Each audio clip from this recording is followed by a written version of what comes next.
सनातन शास्त्रों के अनुसार समय 4 युगों में विभक्त है: सतयुग, त्रेतायुग, द्वापर युग और कलयुग। कलयुग को अधर्म, कलह और पतन का युग कहा गया है। जैसे जैसे कलयुग आगे बढ़ता है, वैसे वैसे मनुष्य धर्म से दूर होता जाता है। सत्य कमजोर पड़ने लगता है। लोभ, क्रोध, अहंकार और छल का प्रभाव बढ़ जाता है। माता पिता का सम्मान घटता है। गुरु शिष्य परंपरा टूटती है और धन को ही सब कुछ मान लिया जाता है। पुराणों में वर्णन है कि कलयुग के अंतिम चरण में अधर्म अपनी चरम सीमा पर पहुंच जाएगा। राजा अन्यायी होंगे, प्रजा दुखी होगी, धर्म केवल नाम मात्र रह जाएगा। साधु संतों का अपमान होगा और निर्दोषों पर अत्याचार बढ़ेगा।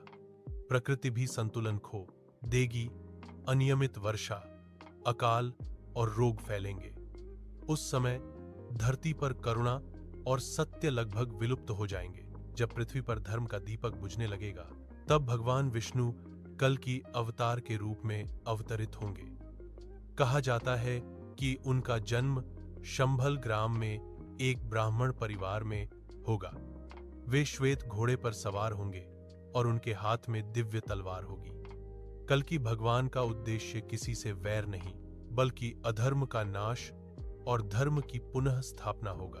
कल की अवतार के प्रकट होते ही अधर्मी शक्तियां नष्ट होने लगेंगी।